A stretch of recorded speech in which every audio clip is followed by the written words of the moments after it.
Welcome back to chapter 16 of Call to Community. This is actually three different readings in one very short chapter. The chapter is entitled Illusions, and it has contributions from Arthur Katz, Elizabeth O'Connor, and Jean Vanier.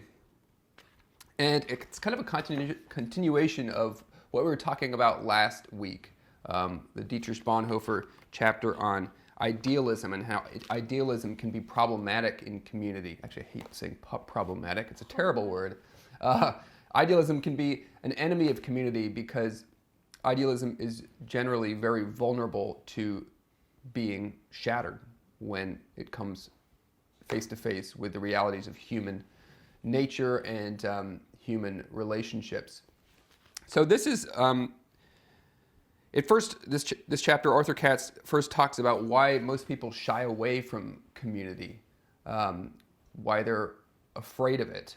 And there's very valid concerns, right? So the first one he talks about is a fear of becoming a heretical sect, or seen as some kind of tripping out into the rustic wilds and away from the real world.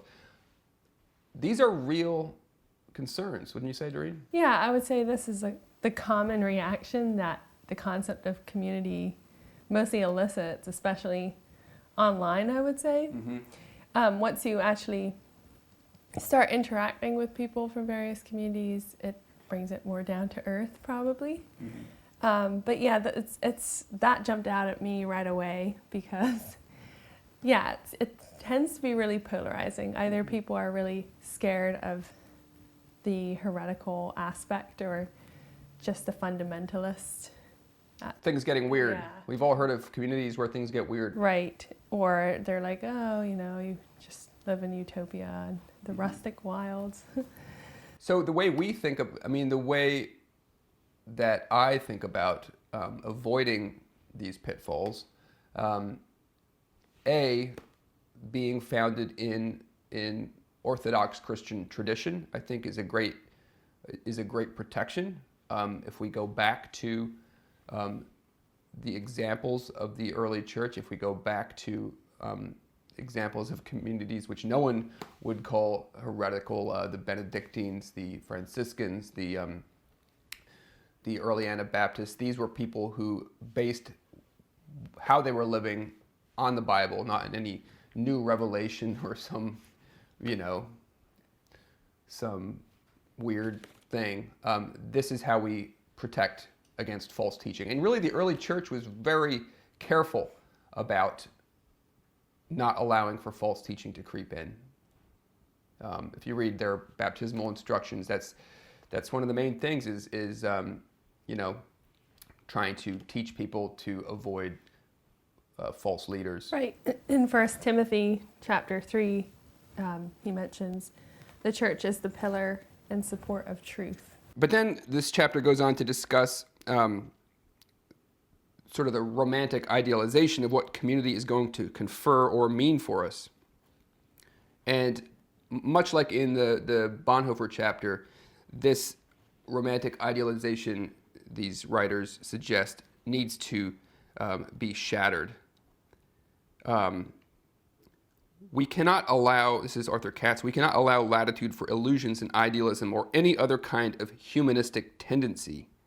So humanism, which sort of sees the potential value or goodness of human beings, that needs to be shattered. And this actually leads to something I want to talk about a bit, which is why adult baptism for us is such an important precursor to becoming a member of the church community. And that is because in baptism, we actually have to confront the reality of our own unworthiness. That's a very good point. It's directly facing the truth and seeing yourself for who you are without any sort of notion of human goodness that you have, but knowing your implicit need for Christ and embracing that completely. And then also just being able to shed all the sins and burdens and the chains that have held you back prior to that. And knowing that those challenges will still be there, but you had that moment and that redemption to return to throughout the rest of your life. So I think, to have the courage and willingness to face that and embrace it is at the core of living in community together. Yeah, and I think one thing you said is really important, and this was, part of probably both of our baptismal instruction. It's easy to see the obvious sins where you've done wrong. What's harder to shed is your own goodness or your own perception of yourself as someone who is good, which then really, any perception of yourself as being good ultimately pushes out what Christ is able to do in your life. So Arthur Katz speaks to this without speaking directly of baptism. In fact, the most painful revelation we need to face is the truth of our own condition. True fellowship is the courage and the willingness to be with one another and bear with one another in all of the above conditions.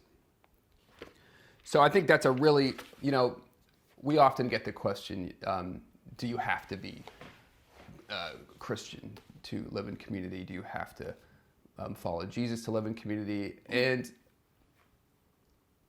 I guess I would say, yeah, you kind of do. You really do. Rich, I really liked the end of this excerpt from Arthur Katz, where he also talks about in order to live in community, you have to develop a bit of a thick skin as well. Just to quote him here, he said, if we cannot endure a look of indifference or a seeming rejection, or if we find ourselves reacting in a touchy and hypersensitive manner, how then are we going to be overcomers in the crisis time of the last day, when the wrath of the power of darkness will be vented against God's people in a concentrated way? And that was a good thought, because we do live in a day and age where feelings seem to really matter and are often at the forefront of people's identities. So it doesn't really work to be so sensitive to that when you do live in community, because there's so many different opinions and worldviews, but not ultimately at the heart of faith, where people come together. You have to rise above those little things. Yeah, it's a really important point. So true fellowship doesn't have much room for that. Another thing I was thinking about related to this is often as human beings, we are focused on the outward, right? We're focused on the well-spoken person. We're impressed by the well-spoken person. We're impressed by, the energetic person, the person who gets things done. But really, that is actually not at all a sign of the person who is going to be able to stick it out long-term in community. Elizabeth O'Connor, in her section, points this out, and we have seen this, at least I've seen this from time to time. Sometimes apparently well-adjusted persons come into the life of the church, people of action, ready to get on with the mission of the church, and then a few months or a year later, things do not appear to be as well with them. So, yeah, that's again depending on one's human capability, and one then gets disappointed when inevitably things are not as one expected.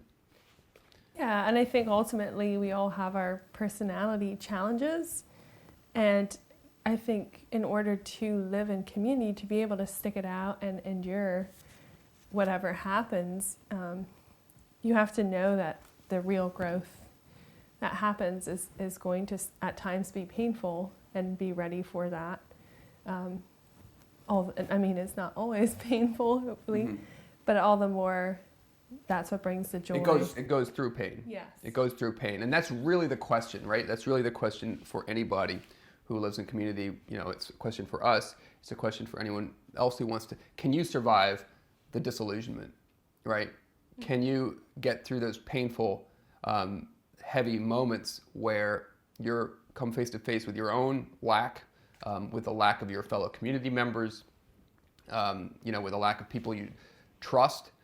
Can you stick through with your eyes on something greater? And we have a great example in the people who've come before us in the Bruderhof. I was just talking to an older member, and he was recounting some extremely difficult times in the community's history where about half the population left in the 1960s, and it was a terrible time, and it wasn't a question of there were good people or bad people, or like the good people stayed and the bad people left. It was one of those moments where just the reality of human nature, and these petty disagreements and arguments kind of overwhelmed.